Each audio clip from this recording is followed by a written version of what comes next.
You are not ready for what you're about to hear. A scandalous ambush, an unprepared journalist, and one of the most epic public takedowns of all time. In this jaw-dropping story, Barron Trump steps up to protect his girlfriend, Maddie, from being humiliated in front of millions, and trust me, the way he dismantles this journalist will leave you cheering. The scene is set at the glitzy New York City Philanthropy Gala, an event brimming with socialites, media personalities, and high-profile figures.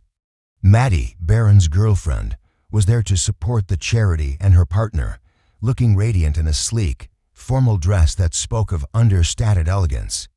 But little did she know that lurking in the shadows was a journalist with an agenda.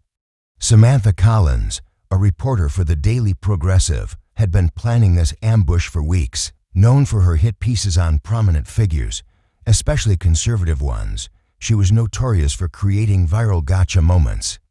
With her hidden cameras in place, her team on standby, and a list of carefully curated questions designed to provoke and humiliate, she was ready to make Maddie her next target.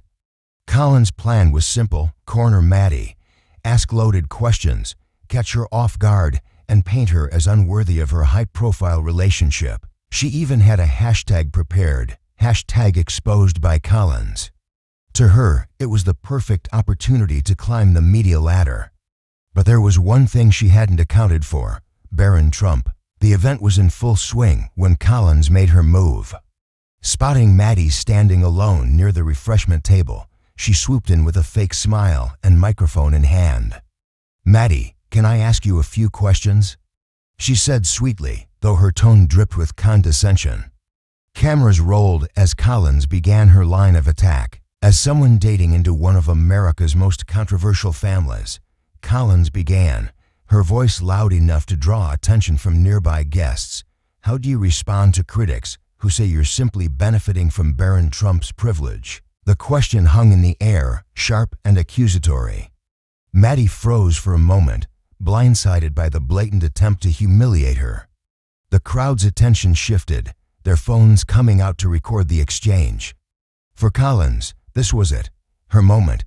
But before Maddie could respond, a voice cut through the tension. "Interesting question. Let's explore that," Barron said as he stepped forward, his towering frame immediately shifting the dynamic of the confrontation. At 6 even, Barron loomed over the much shorter Collins, his presence commanding and unshakable. Collins flinched but tried to maintain her composure. "This is an interview with Maddie," she said, her voice faltering slightly. Barron smiled coolly, "and I'm here to make sure it's a fair one. You see, Samantha, I couldn't help but notice your recent social media activity." He held up his phone, scrolling to reveal a tweet Collins had posted just days earlier, mocking Maddie as arm candy with no substance. The crowd gasped as Barron displayed the tweet. "Tell me," he continued, his tone measured and calm, "is this what you consider professional journalism? Mocking a young woman for who she chooses to date." Collins' face reddened, but she attempted to redirect. "This isn't about me, it's about Maddie's role in her role." Barron interrupted, raising an eyebrow. "You mean supporting charitable causes, excelling in her academic studies, and staying out of the political spotlight? Or did your research team miss those facts while preparing this ambush?" The journalist's confidence began to crumble as Barron's words landed with surgical precision. The crowd, now fully invested in the exchange, murmured in approval. Phones were recording every second, and Collins could feel the walls closing in. Barron didn't stop there. "Let's talk about privilege," he said, his voice steady but firm. "Your privilege. Like your platform to attack young women online while hiding behind the guise of progressive values. Or your privilege of manufacturing outrage for clicks." He pulled up another tweet, this one showing Collins mocking immigrant women for their accents. "Do you always disguise your bigotry as journalism, or is that reserved for special occasions?" The crowd erupted into laughter, and Collins' attempts to regain control were futile. "This is harassment," she stammered, but Barron's response was swift and unforgiving. "Harassment," he repeated, his tone dripping with sarcasm. "Like the time you sent paparazzi after Maddie to invade her privacy? Or when you published my sister's home address, putting her safety at risk. Each accusation was backed by evidence, displayed clearly on Barron's phone for the entire room to see. Collins was visibly shaking, her carefully constructed plan falling apart in real time. Barron paused, letting the weight of his words settle over the room. The crowd, now completely silent, was riveted by his calm but relentless dismantling of Collins.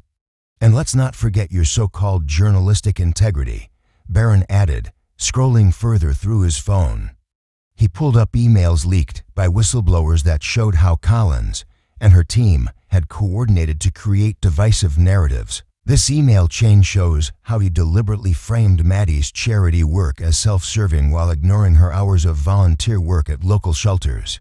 Why was that omitted? Collins' mouth opened, but no words came out. The crowd murmured louder now, disapproval evident on their faces. Maddie's eyes glistened with gratitude as she watched Barron take control of the situation. It was clear he wasn't just defending her, he was standing up for everyone who'd ever been unfairly targeted by people like Collins. Barron took a step closer, his towering frame now inches from Collins. "You came here to humiliate Maddie," he said, his voice low but powerful. "But all you've done is expose yourself.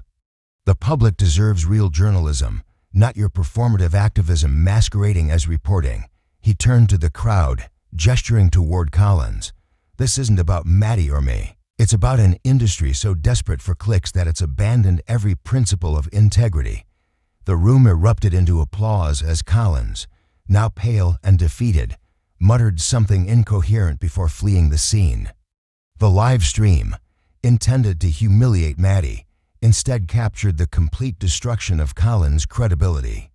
Within hours, the video went viral under hashtags like #BarronSavesMaddie and #MediaFail. The fallout was immediate. Collins faced an internal investigation at the Daily Progressive, which suspended her indefinitely. Advertisers pulled out, and the publication's reputation took a massive hit. Meanwhile, Maddie received an outpouring of support from people who admired her grace under pressure. Barron, however, remained humble. When Maddie thanked him later that evening, he simply shrugged. "Sometimes the best way to protect someone you care about is to hold the truth up to the light," he said. In the weeks that followed, Maddie's charity work gained newfound attention, with many organizations praising her dedication. The couple continued to attend events, their bond stronger than ever. And as for Collins, her career in journalism was over, reduced to a cautionary tale of what happens when you underestimate the power of truth. This wasn't just a story about standing up for a loved one. It was a lesson in integrity, preparation, and the power of truth. Barron's defense of Maddie didn't just shut down a journalist's agenda, it set a new standard for accountability in the digital age. And as the world watched this remarkable moment unfold, one thing became clear: you don't mess with Maddie when Barron Trump is around.